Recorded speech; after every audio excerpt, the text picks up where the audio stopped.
All right, all right, all right. Welcome to another edition of Shabbat Lounge. This is Matt. And Jake here. Jake, we have a special guest. And so I'm going to just let him introduce himself by playing a little video, and you'll kind of understand where we're headed with this podcast. We're just going to jump right into it. Sounds great.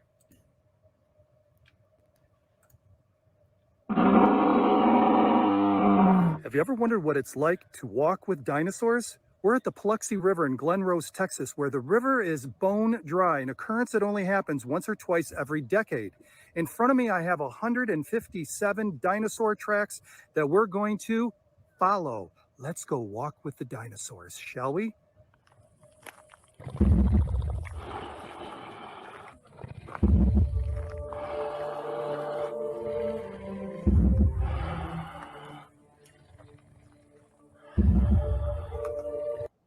All right. And so John Adolfi is with us today of Lost World Museum. Hey, John. Hello. Thank you. Thank you for having me on. Well, we are super excited to have you join us. And so those of you that aren't familiar with John's work, he is a creation, would you say you're a creation scientist? I am a creationist who happens to dabble in the science of creationism. Awesome. Well, we support that fully, and we know many of our audience members do, and many of our audience members are homeschool teachers. And what would you say? Do you have some things that might be useful to them? Well, that's a good question. First off, we should be unashamed to approach Genesis from a literal standpoint, utilizing the genealogies to work backwards to find out just exactly when or approximately when, Adam and Eve first stood on this planet, how old life is on this planet, and the literal creation of 7 days that brought this all into fruition. It actually happened. It seems fantastic, almost impossible. We weren't there to observe it. Neither was Adam and Eve. They didn't see it either. They only woke up after it was done. Had to take the word of God that he did this prior to them coming into existence. And, these were 24-hour periods. These weren't thousands or millions of years. And, I will say this. I believe the earth itself, I'm talking about the granite. When people say, well, how, the earth is 4.51 billion years old. And I say, it could be 6 to 10,000 years. It could be 1 trillion years old. We don't really know. But life itself, and I give it a little leeway, 6 to 10,000 years. And we came from the loins of Adam and Eve. And there was a worldwide flood 4,400 years ago in the fossil record, and whatever's left over of nature. As far as what it looks like today is what we see. And so my getting back to my original statement, don't be ashamed. Don't feel embarrassed. Unabashedly move forward with this idea, and don't even, you're going to get criticisms, and teach the children. There's nothing wrong with that. I get accused of being doing hurtful things to children because of this belief, ironically enough, but it shouldn't surprise anybody, the kind of criticisms that you can get from you're an idiot to, you're hurting children. Yeah, right. And that's ridiculous. Yeah. But, well, we appreciate that you are out there doing that. There's not just, I think there's more people waking up to it, and we hope and pray that more people will wake up to this reality and start teaching their children these things, and counteract all the, the avalanche of material that is saying evolution and all the other nonsense that happens. Right.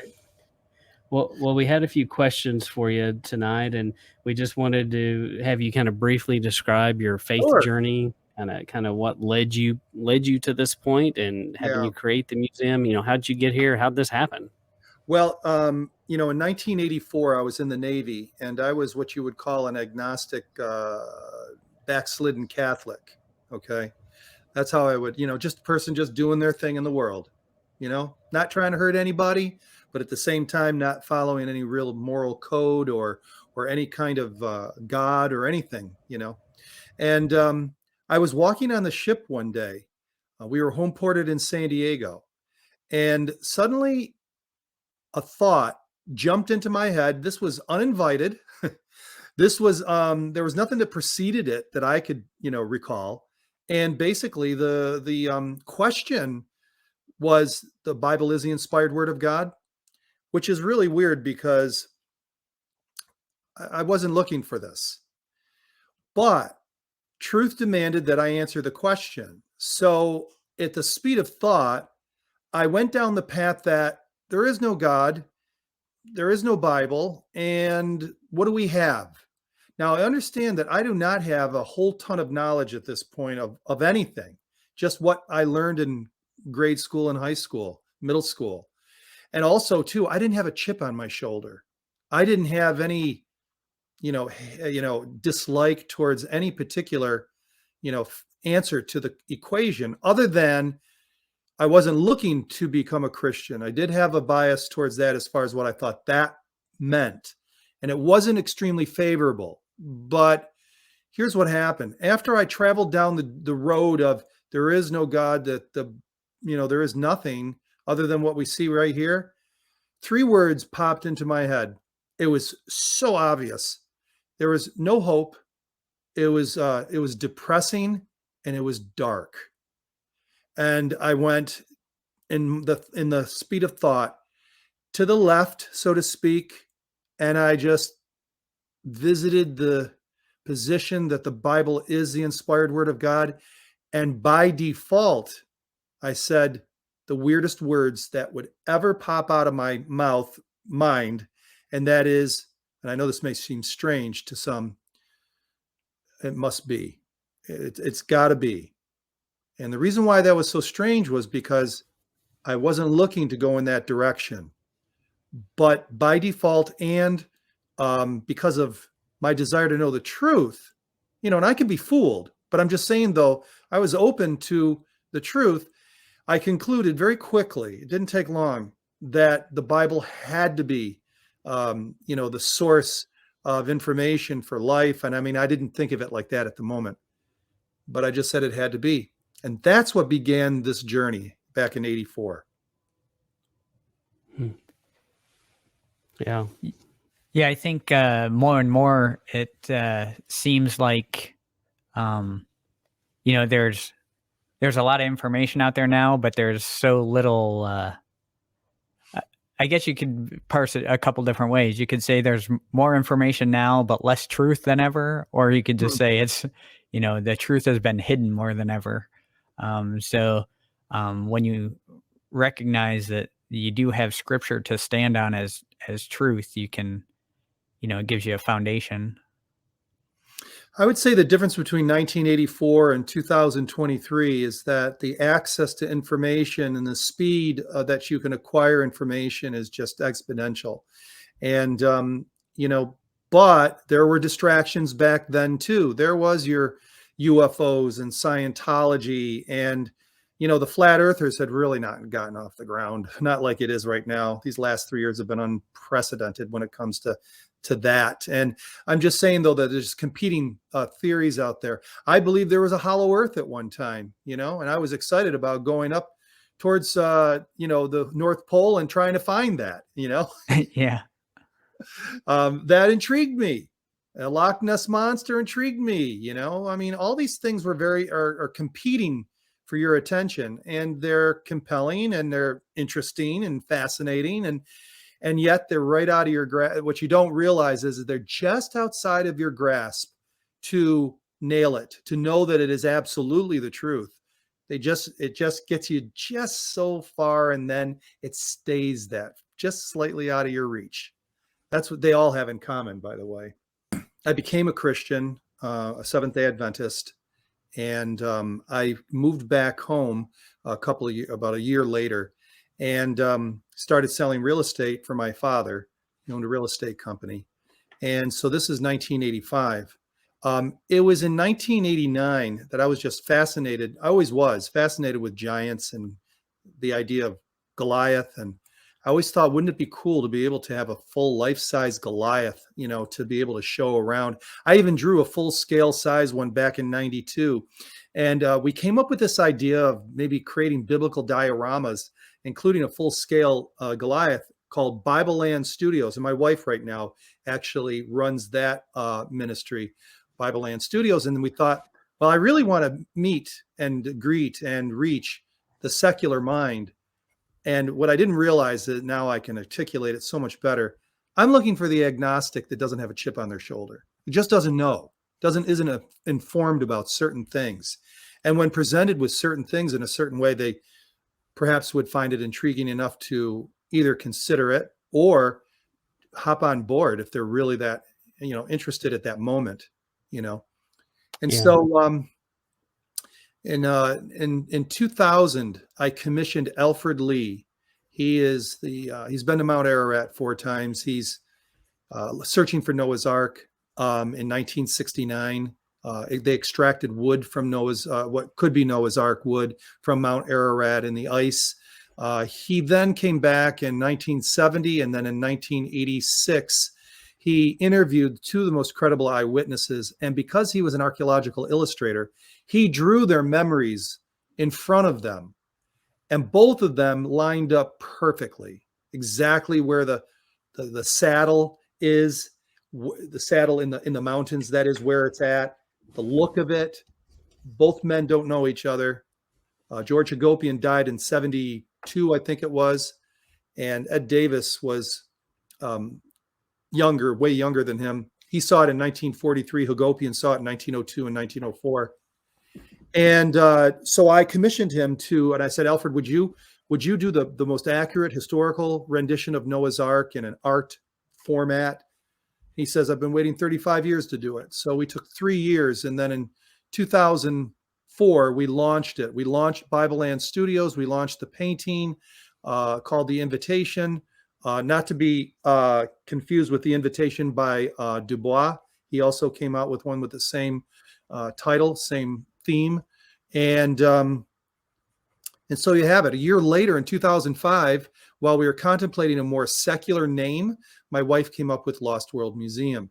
And so then, we started that as well, parallel to it. We did as much as we could with the resources we had. And then in 2010, I hired a strategic business coach. And he said, let's set this down for just a little bit, the museum. Let's build your real estate practice and then come back to it. And long story short, in 2018, 19, I started to pick up the pieces again and started to get reinterested and started to say, okay, what can we do? Let's take the fragments, like Jesus said, let's put them in the basket, and at least we'll have those and we can start working from there. Then in January of 2020, TikTok happened. I was turned on to TikTok by a marketer that I listened to. And I recorded my first video in April of 2020 for the museum. I tried real estate before that. I found it very interesting. Didn't know what I was doing. But when I did one for the museum, I found it much more satisfying. So I closed 2 accounts on TikTok and went full board on TikTok. In 3 years, we've done like over 1,000 videos, and we've got just almost 1 million followers on there. So we really, really focused on that. And then over the last year, we've been focusing on YouTube and Instagram and Facebook and Rumble and X and whatnot. So that's exciting to see that grow like that. Yeah, it really is. It was a lot of work, but we reached a lot of people, and we reached the people even in the Middle East. They're on there now more than ever, but we would go live 5 days a week, and we would find people from all over the world, including once in a while from the Middle East. Once in a great while, they would get on. So it was very satisfying. Still is. We're just expanding and growing in other areas at the moment. So Yeah, that's amazing. That's a great journey. So, Yeah. Well, one of the other questions I had was, I'm going to kind of jump topic Sure. slightly. So, something that's always, I borrowed heavily upon Carl Baugh, as we discussed earlier. I was a former classroom science teacher, and I would have to teach earth science, and I always try to expose my children to the creation theory, and I relied heavily on the things that Carl Baugh described. And uh, for someone that might be new to kind of how, how do you describe the earth, um, it kind of creation flood time, how do you describe that world as Sure. quickly and Yeah. easy as you can? Yeah, certainly. So the world was much different as it is today before the worldwide flood. It supported life, longevity. What I mean by life, I mean life abundantly, unlike anything that we've seen. Maybe we'll get little glimpses of it here and there, maybe in a tropical jungle or in the forests of California where we see the redwoods. But we see, just life teeming, this earth teeming with life. And the way that I understand it, how it's pieced together, is that there were shallow seas or oceans, more land than there is today, and the atmosphere was twice the 1.5 to twice the barometric pressure as we see today, which that, and along with a higher oxygen rate, anywhere between 25 to 35% versus the 21% that we have today, including a higher carbon dioxide, lack of UVB, X-rays, gamma rays hitting us. You had 900-year-old people because we started off eternal and then we fell, but we still possessed a great deal amount of vital force. And as a result of that, the food, the perfect ground with the perfect ingredients that produced the food that we eat that's perfect. Adam and Eve originally were fruitarians, and then after the fall, they were vegetarian vegans. And that lifestyle, along with the earth, gave them not only maintain the longevity, but also I subscribe to the idea that we were much taller, much more robust than we are today. And like people like Goliath are nothing more than just a throwback to a genetic code that we once had that we lost along with our longevity after the worldwide flood, after the flood basically decimated the entire earth and just kind of mixed everything up. And it's like Wonder Bread, they took out all those nutrients and then injected four artificial ones and then say, hey, your bread's enriched. We live in an enriched earth that is not anything like it was before. Yeah, no, that makes sense.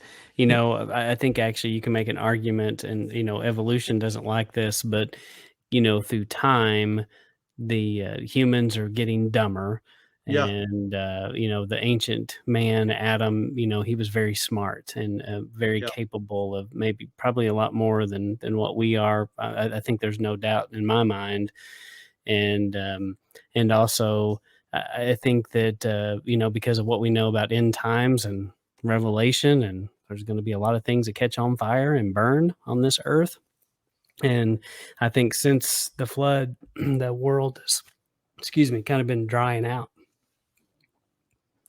So, it's, I think there's just less water on the planet in general than, especially in Texas. Yes, for sure. In Texas. I got a chance to feel that. Yeah. But I kind of wanted to take a little detour on what you said about the idea that we initially were in this, giant category. And then after the flood, we started to kind of regress into shorter people, I guess. Yeah. So how does that account for, so you have, I would assume Noah is giant, especially looking at some of your videos. You talk about how on the ark, the beds were very big. And then the cages were very big, things like that. So after that, you see the line of Shem leads to the nation of Israel, and then the line of Ham tends to lead toward the Canaanites. So the Canaanites are still giants, whereas the Israelites are not anymore. So how do you kind of explain that difference? Oh, there's so much mystery and so little that we have, fragments of what we have. You almost have to like piece it together as best you can. When the conquistadors came over to Central America, South America, moved their way up to Georgia and Florida, there were still Native Americans that were upwards to 11 feet tall that they chronicled. And all of I'm going to bounce around just a little bit. Yeah, that's fine.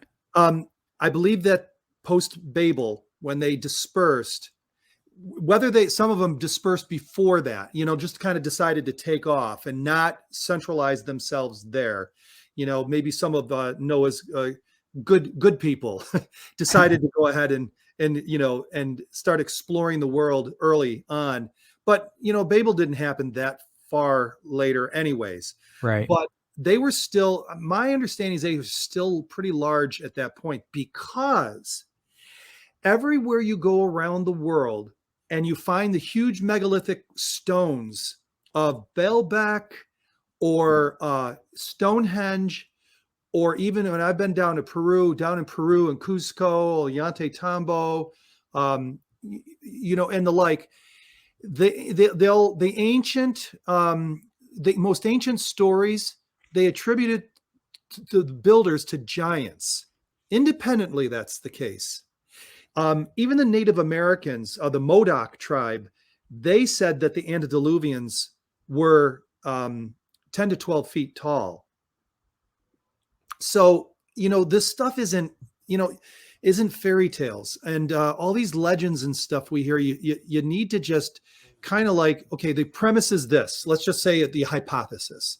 Hypothesis is that when it says that giants were in the world and after, let's just not go to that place where they say it's some sort of weird hybrid with an angel. That we were originally the giant intellect, giant human of yesteryear. That was the original man and woman. Okay, so we're going to use that as a hypothesis. Now, when we look around this fragmented earth and fragmented information, especially the further back you go, you start relying on or looking into Strabo and some of the more ancient writers, you start to find little bits and pieces. Maximus was 8.5 feet tall. We have movies about him that, Russell Crowe, what is he, 5'8", Right. And he could do some pretty magnificent things. His foot was like 1.5 feet larger than the normal man's foot. And he was able to run fast and jump huge. You just unbelievable. These giants were strong.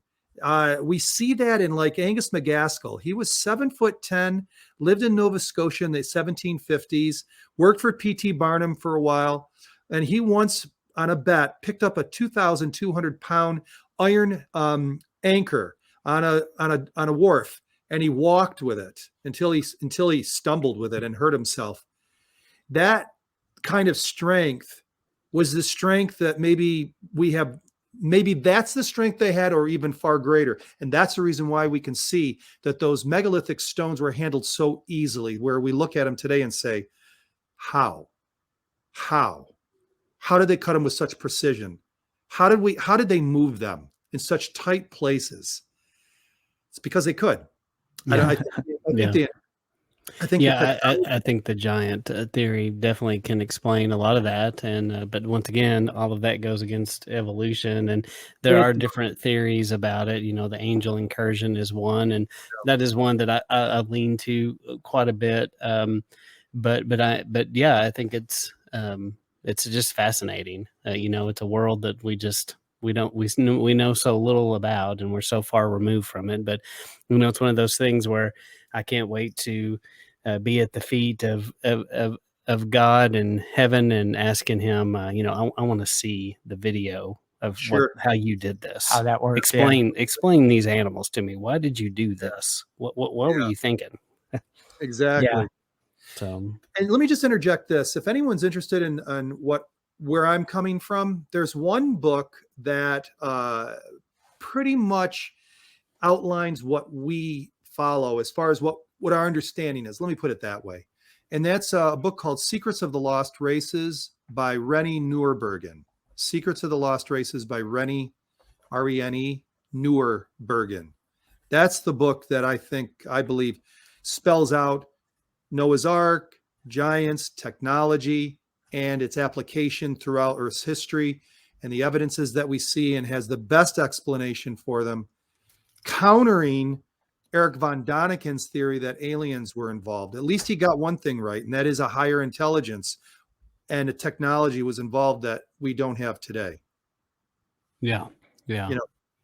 But he assigns aliens instead of genius giant humans. Right. Yeah, that's I like your logo on your shirt with the monkeys, aliens, and Adam. Aliens or Adam. Yeah. I think that's a really good way to like catch someone's attention, because those are kind of the three dominant religions, if you will. And sometimes when we think something's really cool or whatever, other people just don't get it, and you got to sit there and explain everything to them. When I've gone out in public with the shirt on, I remember I was on the plane one time sitting in my seat, and this black girl walks by. She had to stop for a second because everybody was loading on. She looked down, she looked up, and then she looks down. She says, "Nice shirt." She got it almost immediately. People get it almost immediately what it means, and I'm glad for that, because too often, like I say, we invent things and think it's really cool and geek out over it, only to find you're out the only one, right? Yeah, nobody understands what it means. Yeah, exactly. Yeah, that's good. Yeah, and kind of just to piggyback off of what Matt was saying about, the world doesn't tend to look at things the same way in terms of, giant ancient giants and stuff like that.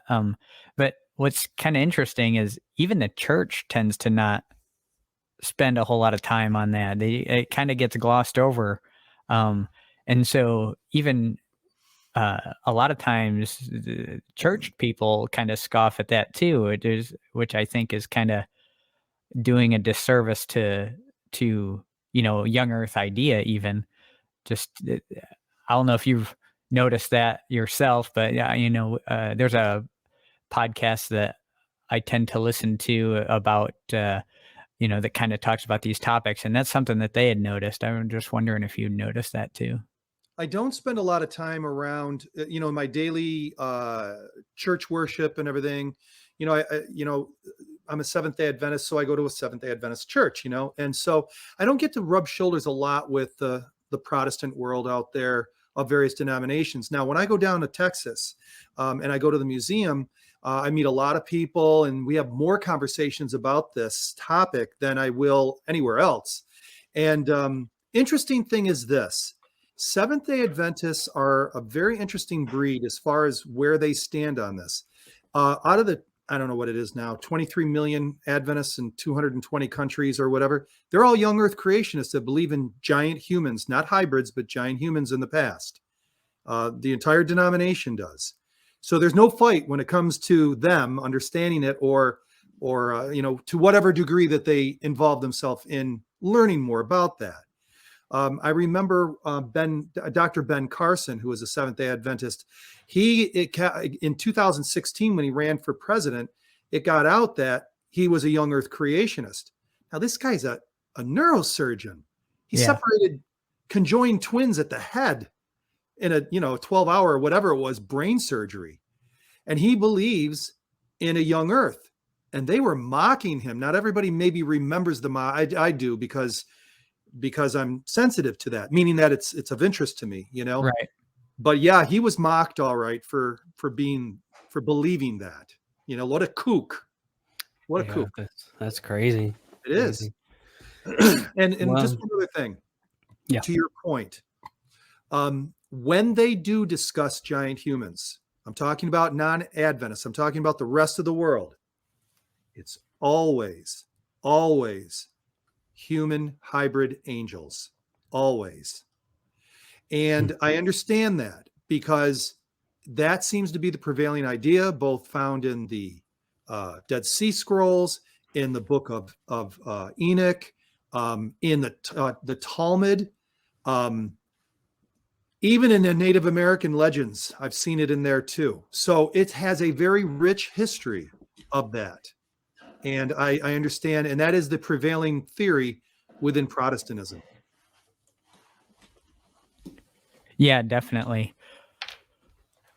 So I don't know if it's because it's so weird that they, don't talk about it from the pulpit freely. I don't know, I think it's weird because it's not talked about freely. Well, and I also think there's a lot of people out there that they try to justify what they've learned from man and evolution, and combine it with what we see in truth of Scripture, and they feel this conflict, and they try to combine the two things instead of realizing that One of them could be wrong. yeah, that God meant what He said. That Yeah. this is That's right. and that you should believe God's word all the time over anything man says. I Yeah, I just think- recently go heard ahead. that. I'm sorry, go ahead. Well, I was just going to say, I just recently heard somebody make that point, and they said that for God to say in Genesis that He did it this way, and then in reality do it the other way, is so incongruous that you can't even combine the two with any degree of integrity on the part of God. Yeah, I totally agree with that. And I think that also does lead to people who are confused and maybe fall out of faith. And it's very confusing for somebody that's not grounded and doesn't do the research. And, to me, it's what the enemy has done. He's done that on purpose. He's tried to pervert it, to hide it, to Yeah. make it very confusing. Yeah, I think there's this. I think we've been kind of the idea of what science is has switched. I think it's turned into, well, science is the discovery of truth, whereas really science is a process of describing what the creator created. It's the process of describing what he made, not making up truth. I agree. When we look at a ladybug, it screams, what kind of creator creates this? When a butterfly, when a caterpillar turns into a butterfly, it's supposed to boggle our mind to consider what incredible intelligence has done this creative process of transformation, and whatever other object lessons we can get from it as well too. Right. But that's how it's supposed to be. Yeah, it's supposed to be the evidence of a creator. Exactly. Yeah. In part, Right. we'll go ahead and, harness electricity and stuff through science. Great. Yeah. What's really funny is the criticism that, well, if you don't like science, no, that's not what I said. Then you should stop using your microwave. Well, Right. evolutionary science wasn't involved in the development of the microwave oven anyways. Right. I mean, Ben Carson separated twins conjoined at the head without any help from biological evolution, the theory. Yeah. Yeah. That's a good point.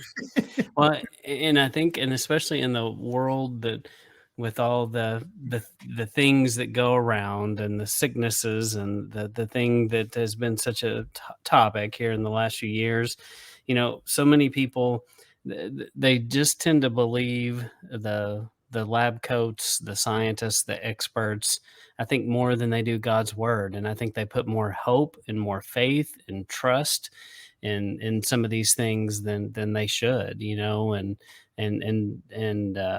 they're going to be disappointed because man disappoints. We're just not very, very honest, very truthful, through the years. And, they really need to put their hope, faith, and trust in the Lord. And it's unfortunate that people don't do that and have got that kind of backwards. It's true. I remember talking to a pastor one time. He was a Hispanic, and he said, the difference between Hispanics in the church and Americans, white Americans in the church? I said, what's that? He said, when Hispanic church members are visited, they want a lay person to come visit them. Whereas the Americans, they want a pastor to visit them. And I think it's this desire to have an expert here in the United States. We need an expert. Exactly. Yeah. Yeah. Where would we be without experts? Exactly. Peer review. Where's your peer review? Noah's Ark. Where's your peer review? Yeah.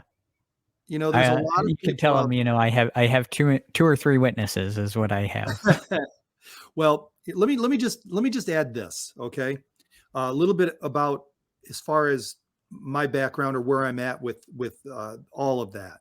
Um, I don't have a degree. People say, "Well, what's your degree?" I don't have a degree, and I use that for my advantage because I'm not there to try to do battle with the intellectuals who disagree with us. That's not my mission, and that's not even my passion, because I can only hold my own so far, and a lot of them are much smarter than I am and can kind of run around and parry and maybe jab even better than I can, and that's fine. Okay, I'm not. That doesn't impress me or interest me. And I've heard, and another thing too, after doing this for 20 some odd years, you hear the same arguments or criticisms or belittlements over and over and over again. It's almost somebody have a manual and everybody just studies it and just then repeats it.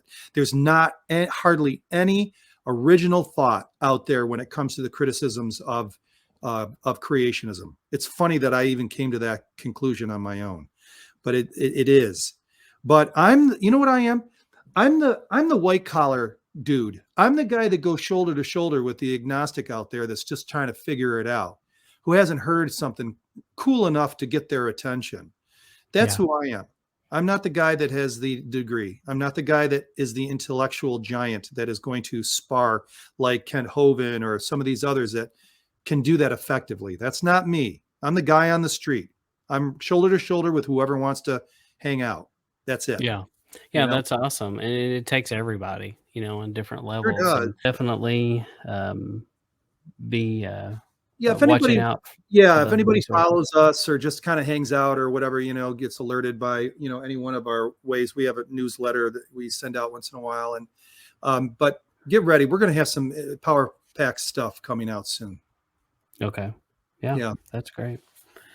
Well, one of the questions that I had was, what do you see as the biggest obstacle in teaching I call them normies, the people that are, that just kind of like what we were talking about, that trust in the little g gods of this generation more than the true God of the Bible. What do you think? How do we reach them? What's the biggest obstacle to getting to them? It's getting their attention is number one. They always say when you do a video, you got to have a hook. Getting their attention is important. Once we get their attention, then I hope that we have something that's logical, that warms the heart, and that is intensely interesting. And I believe the truth is all that. And I believe that the closer you get to what the actual truth is, the more it's going to be all those things. And I believe that, it won't necessarily be any one thing. Each individual is a little different. Some people are going to gravitate towards Noah's Ark, and other people are going to find, fast forming, rock or fossils and the reality of that, or giant human footprints they're going to find interesting. You never know. But if we can just plant some seeds so that somebody at some point can, when they're ready, can harvest them, then that's great. One of our goals is to get people get to know us, and then we find out what they're really interested in, and we have some resources that we personalize and say, hey, shoot me your mailing address, your best mailing address, and I'll send you something. And we do that every once in a while, but only when they ask for it or they get close enough to us to where we can perceive what that personalized thing that they would enjoy best. Yeah, no, that's a good point. I think Jake talks about it a lot. And what do you say about seeds? Yeah, you can't, and I'm guilty of this too sometimes, is you can't just dump your whole bag of seed out in one spot, because plants don't grow like that. Yeah. Yeah, and in your wise to wait on people and let them come to you. I think too many of us, we chase after people and try to force things that aren't meant to be, and that's a good approach. Yeah, and I think when we follow the Messiah's example, he threw out some seeds, and the people that were interested asked him to, feed them more. That's So, right. and he didn't chase anybody. No, I take a real not laid back, but sort of casual approach to this because I don't want to close anybody, and like you say, chase them. Um, they'll come on their own.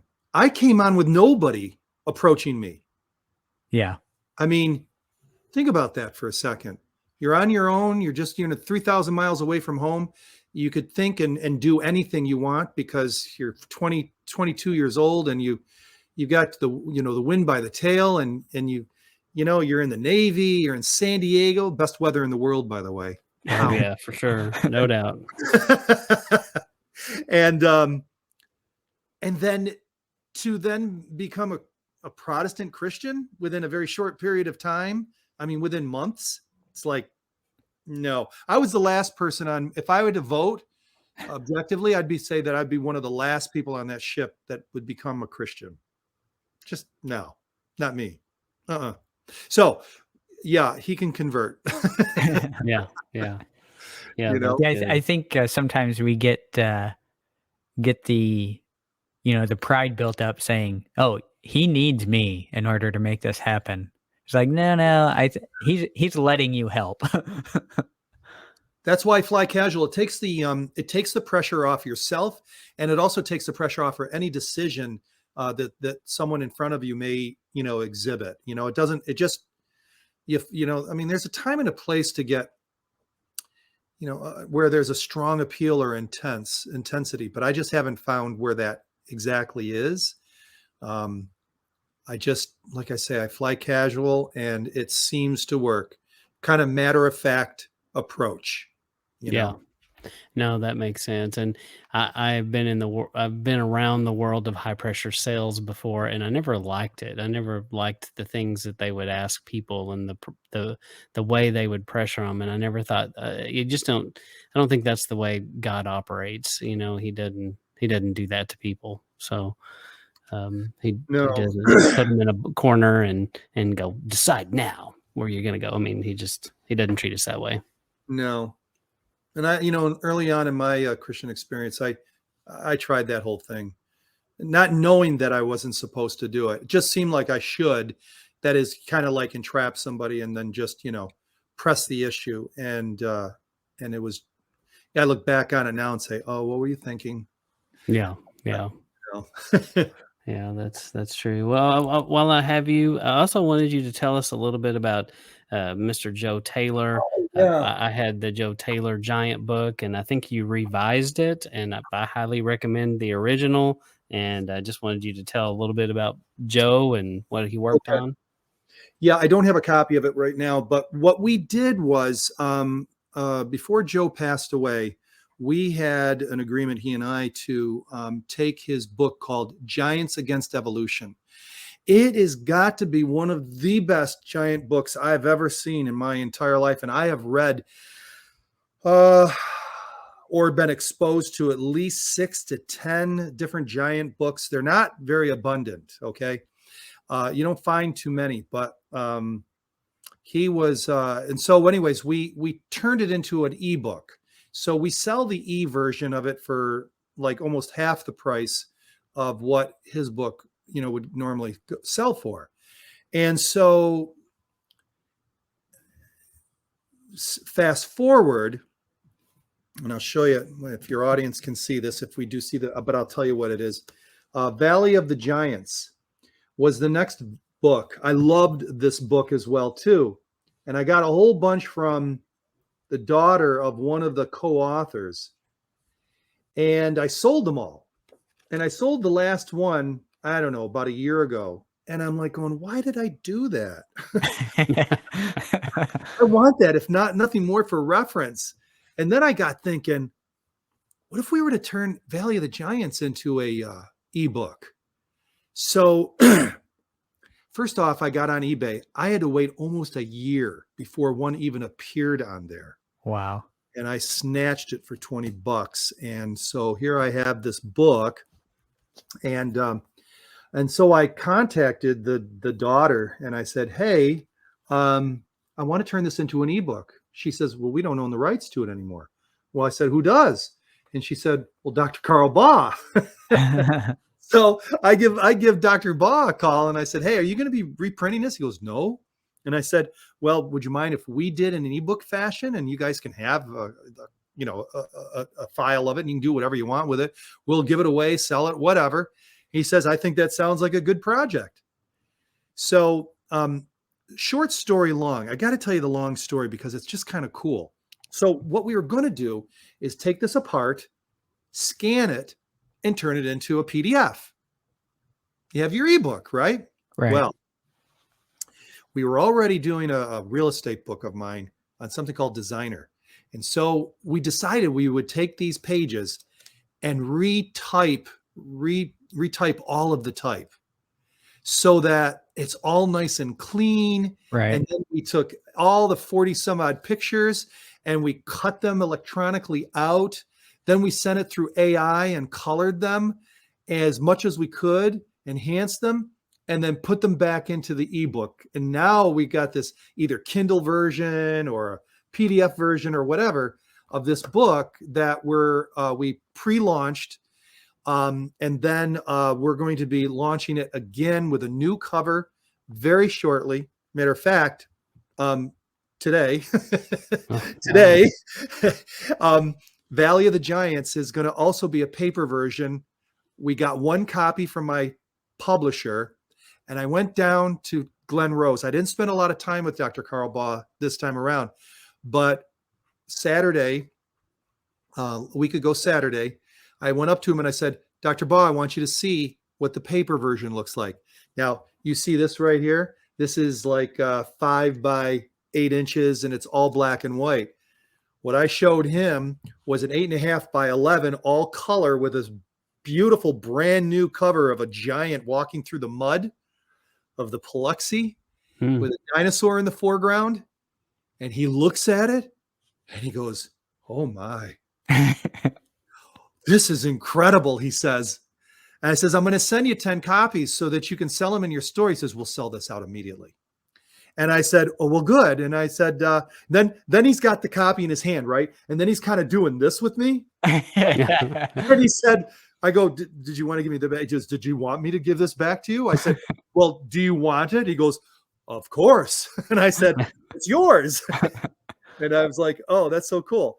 So we're just starting the paper copy. Okay, so let me just say this, because some of your listeners out there, viewers, are going to wonder, well, where do I get it? We're creating a library on gianthumans.com. That's what we're doing right now. Yeah. It's also in our store on Lost World Museum, but to have a store, a library just about giant humans is too cool, Yeah. And the URL is cool. So that's where you can go. And just to give you a sneak peek, we got the permission to do this book as well too. This book is even going to be, in some respects, better. It's called Giant Man Tracks. Oh wow! Ooh. Now, and again, we're going to retypeset the whole thing. It's got photos through the whole thing, black and white, just like the other one. But instead of just AIing these with a little bit of color, the daughter sent me 400 slides, of which 75% of this book is going to be digitized 35 millimeter color slides from 1974. Oh, wow. That's awesome. Yeah, that'll look cool. Oh, the quality is just unbelievable. Yeah. So anyway, gianthumans.com. That's the only thing I'm going to plug today, other than just, Lost World Museum on whatever your favorite, social media site is. Yeah. No, that's fantastic, and we will do our best to get the word out and the message out about that. And we want everybody in our audience to support you at Lost World Museum and go check out everything you're about. You've got multiple platforms. You mentioned your TikTok, podcast. You've got a website. You sell merchandise, and we just encourage people to go check it out. And we want more and more people to use you as a resource, and especially as they teach their children that God's word is true and you can believe it. That's what we want. Yep, absolutely. Jake, did you have something else you were going to ask? Yeah, it's kind of funny because I was going to ask what's one of the most exciting things you're working on right now, or that you have in mind for the future? But you gave us like 3 or 4 things that are real exciting. So, Oh, yeah. Let me tell you, I'll give you a real another sneak peek. all right. The same daughter, you'll see it on Giant Humans as a you can get signed up for the email to get alerted. So Giant Man Tracks is right now a sign up email to get alerted. And then we have another book called Man, Dinosaur, and History, which is the expanded version of this by the same author. And she gave me permission to do that. And when I was going through, and guys, I digitized all 400 slides. 1 minute, it took me a little over 1 minute for each slide. Got a $500 digitizer, put them in there and digitized all 400 of them. And I had all these leftover ones. And I'm like going, well, what are all these to? I guess they're not to anything. So I one day I opened up the Man, Dinosaur, and History, and all of a sudden I found all the rest of those 35 millimeter slides in that book. It's much thicker. It's going to take us more time. That's going to come out in early part of 2024. One we're working on between now and the end of the year is called, has anybody ever heard of, probably haven't, J.R. Jockmans, Jockchmans? Yeah, I don't think so. Jockmans was the one that did the grunt work for the book Secrets of the Lost Races that I mentioned earlier, and he got an attaboy in the book. When I spoke with Jockmans, he was the one, he felt like he was owed a little bit more than an attaboy. Well, he gave me his manuscript back in 2005. He's passed away. And we're going to be republishing. Matter of fact, I'm almost done retypesetting the whole thing. And then we're going to go get photos, the best photos of all the out of place artifacts, the anomalies that he talks about in this. And it's going to be called Strange Relics in the Earth, it's called. And that's also on, is it on Giant Humans? No, I don't think it is. But look for that as well, too. Okay. That's going to be really cool.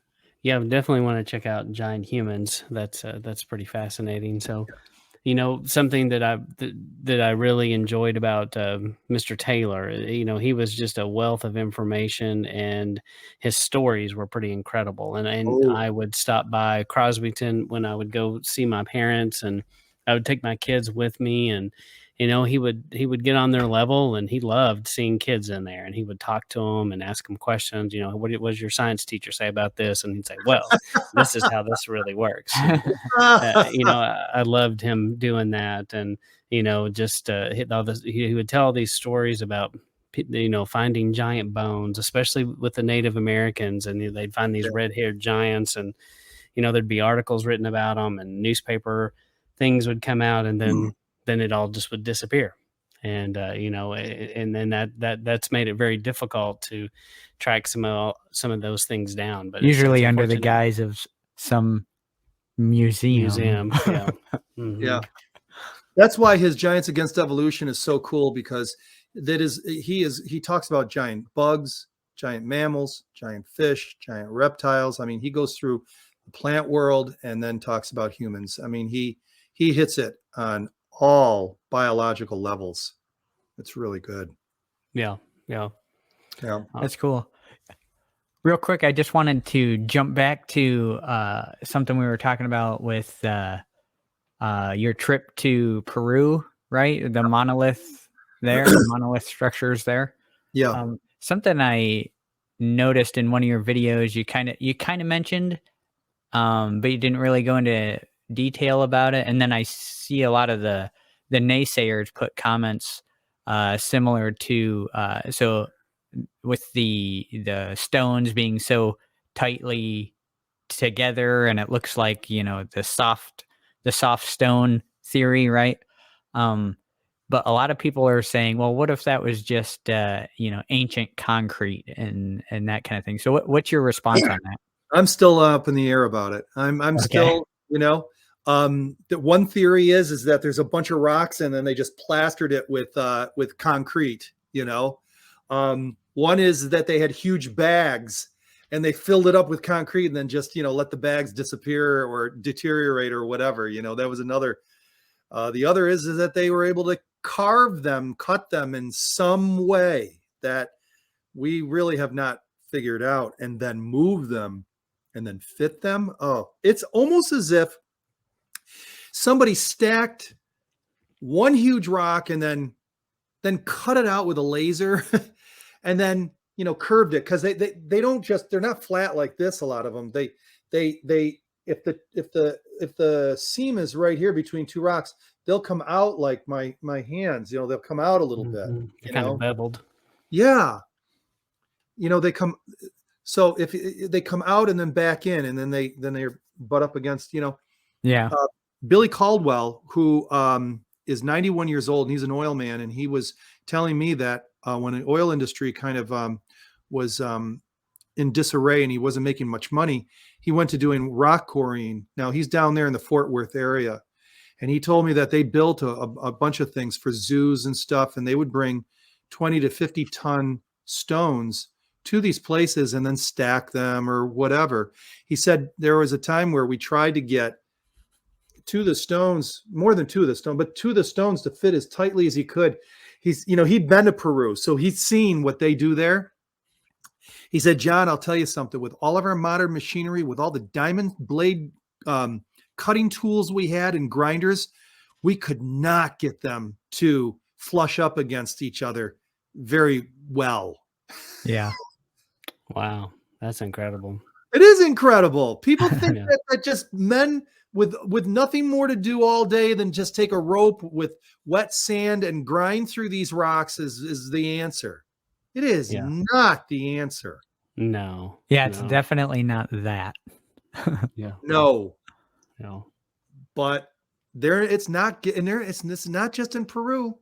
That tight fitting rock stuff is all over the world, and it's the oldest buildings, you know, is where you find this. And has anyone like cut into those rocks, like cut them in half and see what's kind of inside there?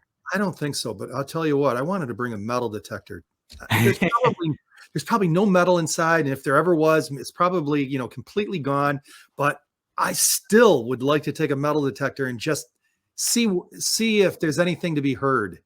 Yeah. This is one test. That's all. Just out of curiosity. Yeah. I think we need to take one and break it open, see what's going on. I have a feeling what we're going to find inside is just solid rock. Yeah. And then we're going to be like going, I thought maybe we might be able to solve this, or at least put a little bit. No. Oh, great. Only more questions. Perfect. Yeah, more rock.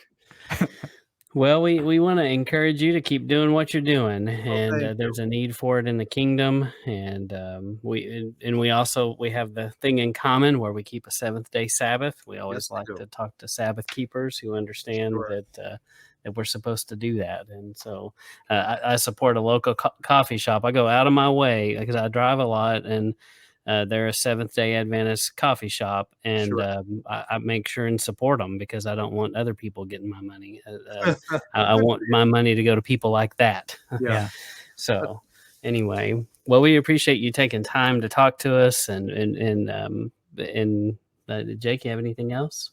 No, I'm sure we could sit here and discuss this for hours and hours, and I'm sure you have the back the history to do that also, but we just appreciate you coming on, and it's been a good discussion, and we look forward to seeing some of these projects you're working on come to fruition, and that's exciting to see. We're very excited about it, and I appreciate you. This has been very inspirational for me personally, and I hope that it did the same for your viewers and your listeners. All right. I appreciate it. Well, if you'll stay on the line for just a second, we've got to wait for this to finish recording. And, but anyway, this is Matt and Jake signing out.